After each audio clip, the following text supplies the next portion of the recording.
Hello, we are gathered here together because Paul McCartney has released his first solo album for 10 years. That is an album without Wings, or indeed without any group. And I'm here to talk to Paul about it and one or two other McCartney things, which is very nice for me, and I hope it'll be nice for Paul. Paul, good evening, hello, welcome, and other expressions of greeting. Good evening, Tom.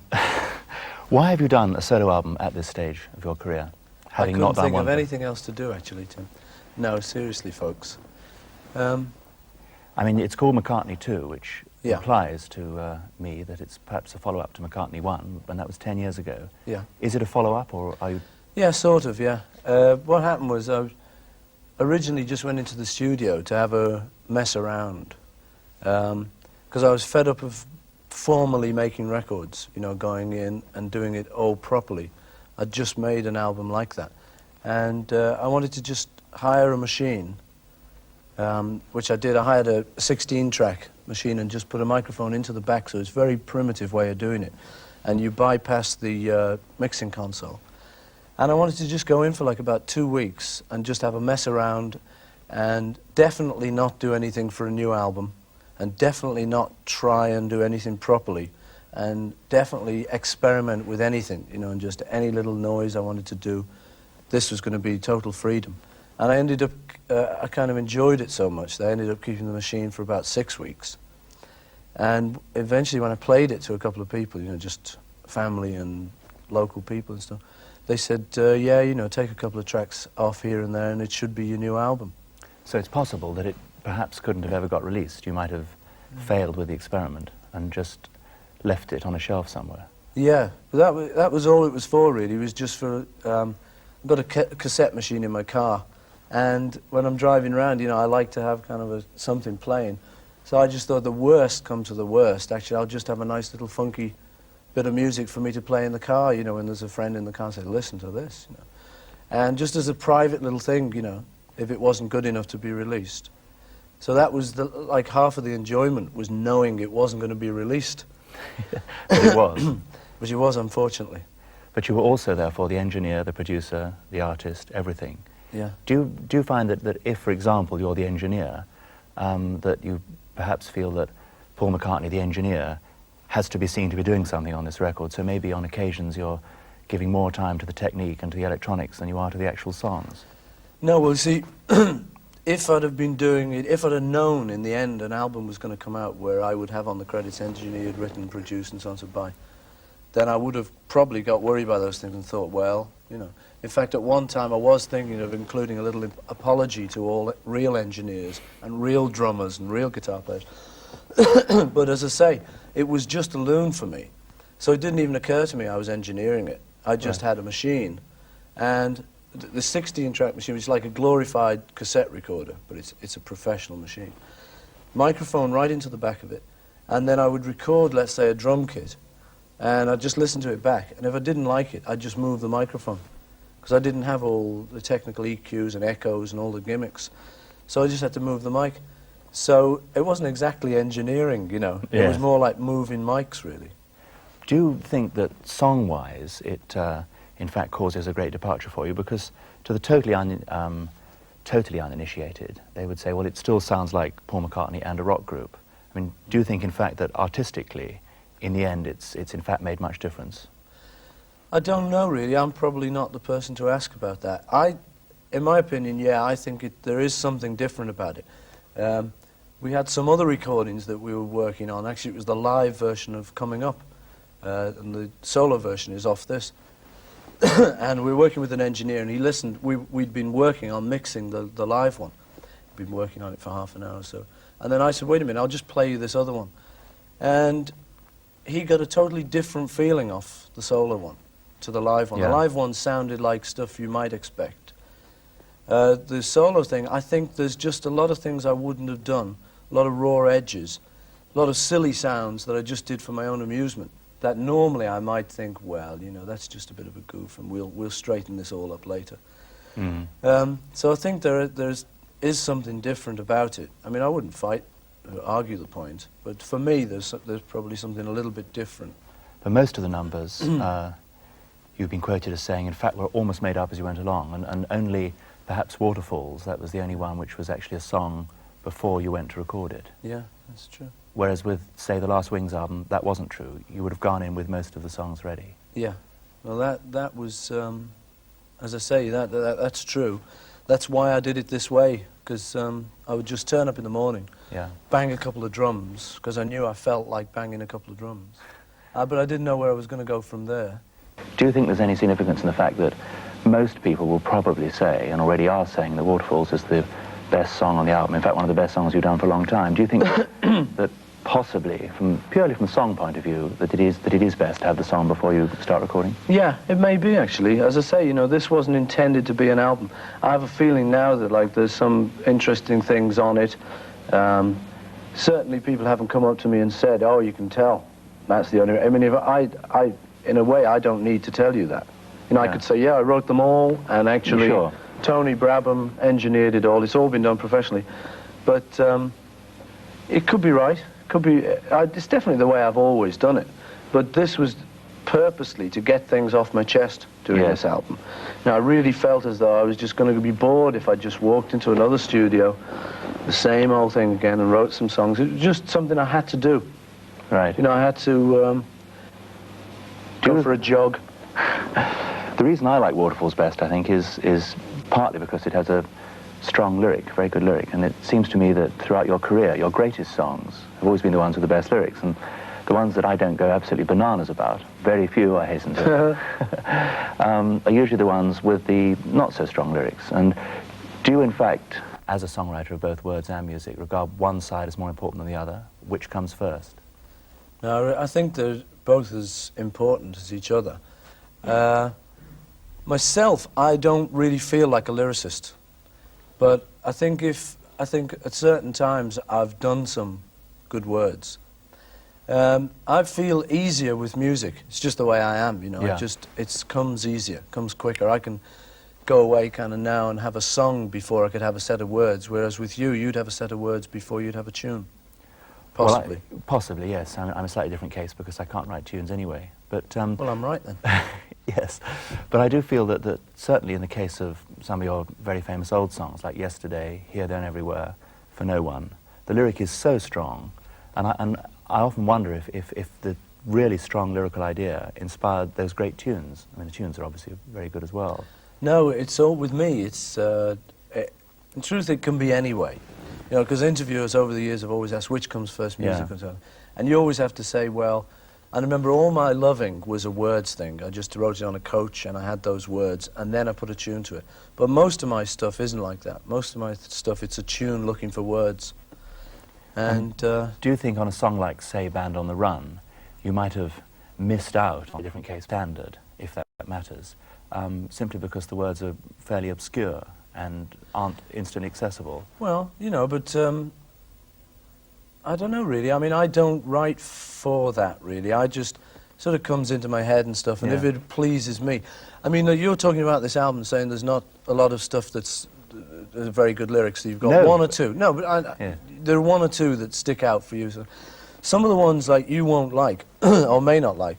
I mean, there's a song there called Nobody Knows, which there's no way you could look at it as a set of lyrics and think that is strong lyrics. Because but for me, actually, the 12-bar boogie, really, isn't it? Yeah, but still, for me, I like the words on that. I mean, they're very simple. A lot of them have been done before.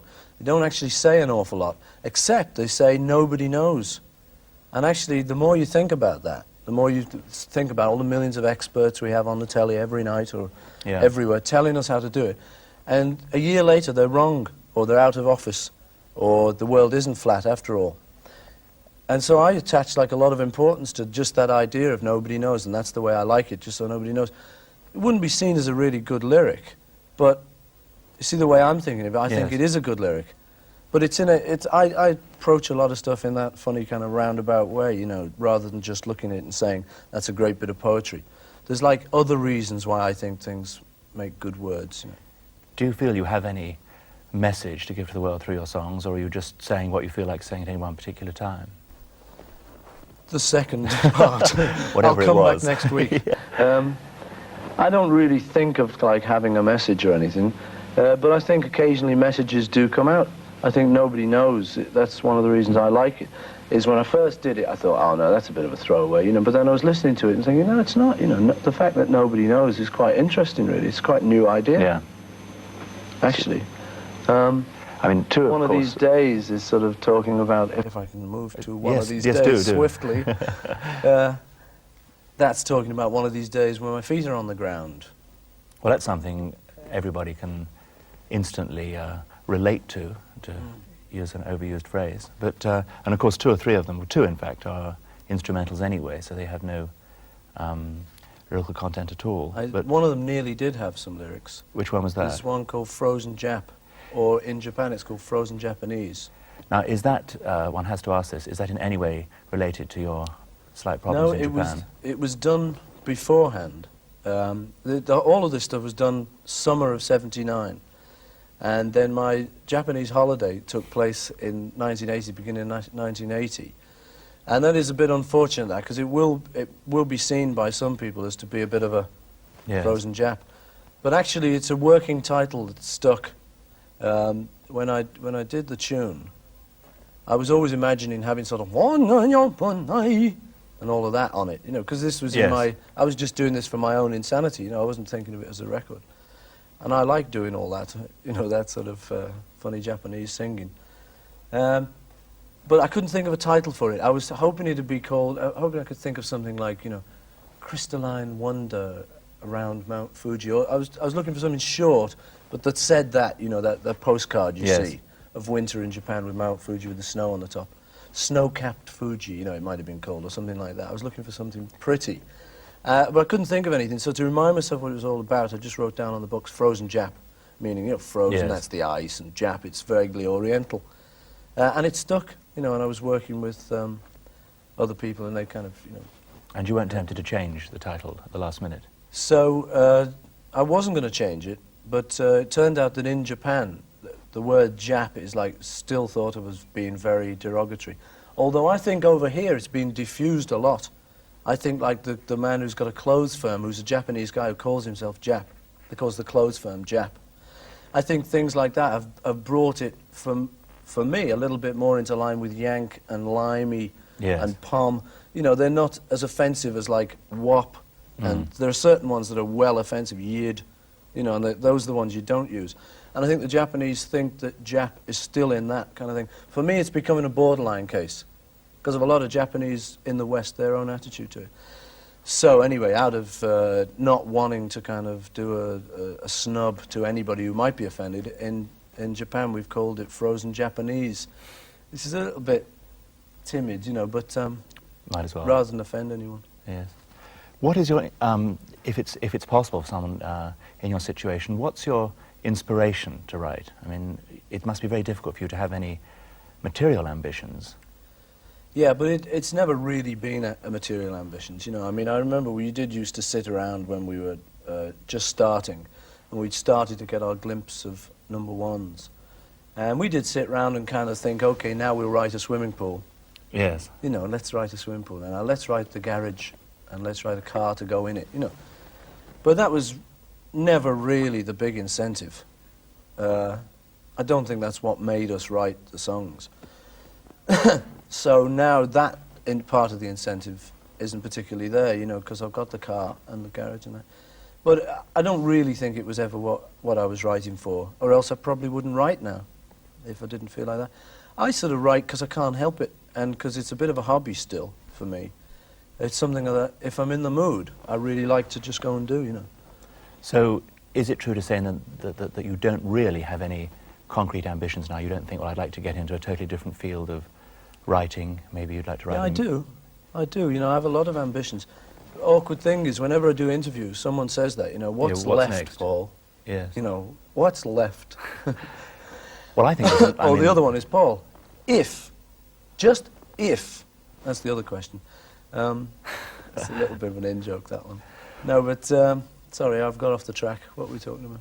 Well, this, for example, getting back to the solo album, in one sense, you know, with great respect to everything you've said, it's still basically Paul McCartney working in the field of contemporary rock music, which is great because it's among the best contemporary rock music you can get. But do you ever think you'd like to explore totally new avenues and perhaps try and write within the context of theatre or film, or have yourself with just an orchestra as opposed to anything that's basically rock and roll? I mean, yeah, you know, I'm sort of interested in that, like for the first time, really. Beginning to realise that I might enjoy doing that. I think if you start off in a group and you're not a solo performer, you just get used to working in a group format, and it is handy because people will tell you where you're going wrong, and you get your own built-in critics and stuff. But yeah, I have been getting quite interested in the idea of maybe doing something just different. I've always had at the back of my mind, you know, this idea to kind of do something like a musical, but generally, like, I don't like musicals. yes. They give me a sore bum. I kind of sit down, you know, and kind of, ooh, I get very aware of, like, oh, let's get out of here, you know, after a couple of hours. And it's very rare that one works for me. They usually last about a couple of hours. Yeah. I mean, they're not... Well, you know what I mean, though. I mean, yes. You know, I don't think I'm alone in that. I think a lot of people going to theatre, but at the end of it, are very aware of, like, having a sore bum. And it always kind of made me think, well, there must be something that's going wrong. There must be some premise or something that just isn't quite working. And I've always wanted to be able to crack that and have myself or people come out of the show thinking, you know, I never once thought of my bum. I'm sure there must be the odd show Oh, here and there. are, Which, yeah, there are, yeah. I mean, West Side Story was a biggie for me that got me all the way through, you know, film and stage version. But... because you have, in fact, business-wise, ventured into the field of those kind of songs by... yeah, the older ones. Yep. Yeah, mainly we have a lot of older songs. I love those. I mean, that's all, to me, that's all sort of Fred Astaire and Pearl Bailey and all those people who I love. I love a lot of that stuff. I was brought up on a lot of that, yeah. Do you think you're actually getting better or getting different or getting worse as a songwriter, and do you care?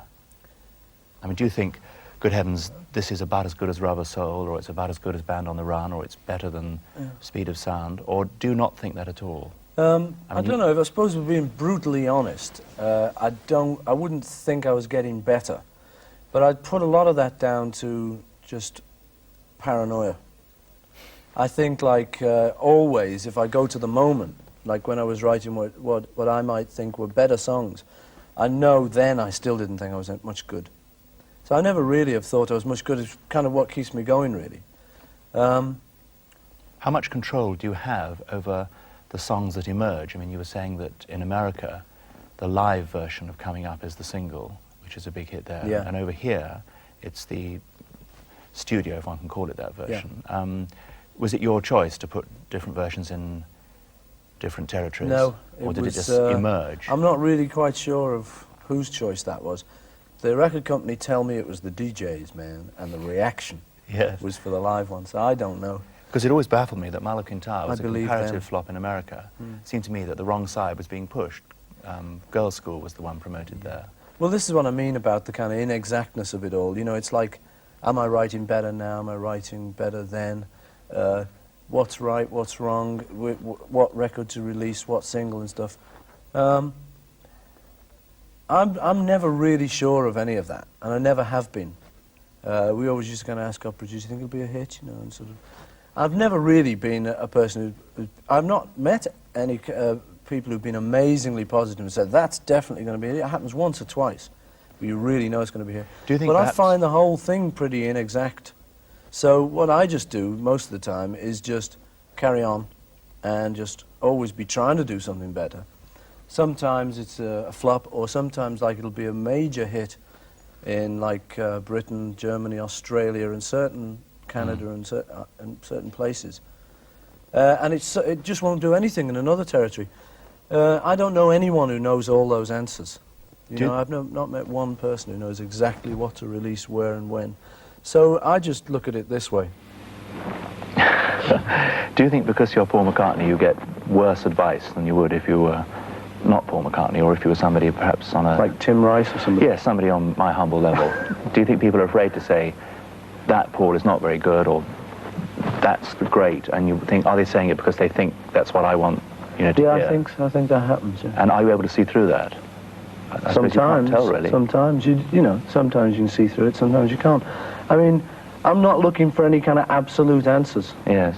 You know. Could you ever see yourself working with someone like George Martin, for example, again? Yeah, definitely. You know, I could see myself working with like anyone again. I definitely don't have any feelings against anyone or so. I could definitely see myself working with George. Yeah. He'd tell me if something's wrong. But I'm not. I mean, you know, I'm again. It's not that everyone yeses me. I'm just giving you sort of.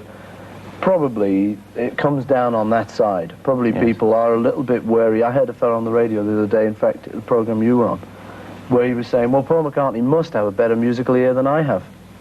Therefore, it's a little difficult for me to comment. Which is like, I know what he means. Yeah.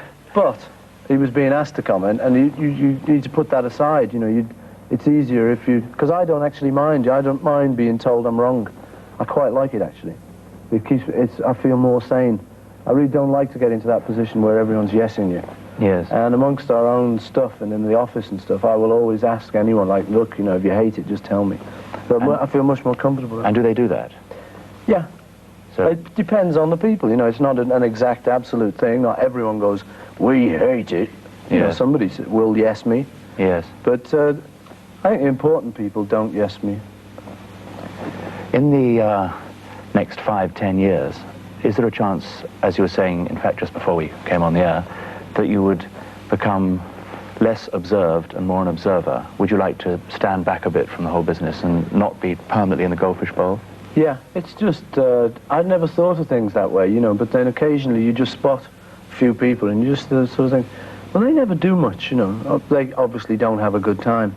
Then you look at them again and they're having a great time because they're watching all the people who are doing everything, you know. And it's just, I just think it's a great angle, that.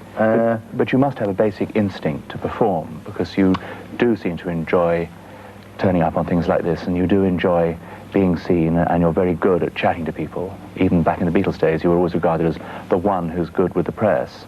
I mean, do you in fact think that in your heart of hearts, when you're 64 and beyond, you'll still be doing it? I think I probably will, yeah. But it was just something we were talking about. As I say, I think it's nice to become an observer.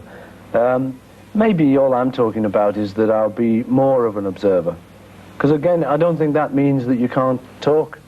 It's just, I think it's a good idea. I think a lot of smart people take time to talk sometimes, but not all the time. I think you can get a bit crazy if you're just always talking and making your opinion felt all the time.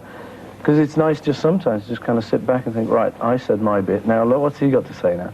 Yes. And I just beginning to enjoy that a bit more than I ever used to. Probably because it just never occurred to me to listen to other people. And do you have any plans at all to ever leave England? It's a parochial question, but... No. I mean, you're permanently stationed here. I mean, you can't see yourself zipping off and basing yourself in the States to work on it? I can't see myself doing it. No, I've been advised to do it in the past when the taxation was so high in Britain that it was... Yeah, Paul? Not worth... Yeah. Oh, sorry, I didn't know you were busy. Oh, it's... You've been talking. Hello, Tim, how are you? All right? Very well. Oh, great to see you. Is it time up? Don't say anything, we go late. We've got to think... Sorry. That's okay. You're chatting. We've got to go back, have we? No, I tell you what, we've got the garden party, Buckingham Palace this afternoon. Oh, God. Then we've got drinks at the Baron Fleet Rothschild. And then we've got dinner with Frank Zeffirelli. Anyway, nice to see you. All right? All right, mate, yeah. And so, as we are late... Sorry about this, Tim. It's okay, I can understand. You know what I mean? Life of Listen. It's just one of those things, you know. Hey, you're not going dressed like that, are you? Well, I'm not. I'll get dressed up when we leave. Come on. Sorry, Tim. Yeah. Thank you. Right, we've got to go now. Thank you very much. Sorry, Tim. mate. See you, Ben. Yes, pleasure. Whoops. Sorry, no, sorry. Where are you?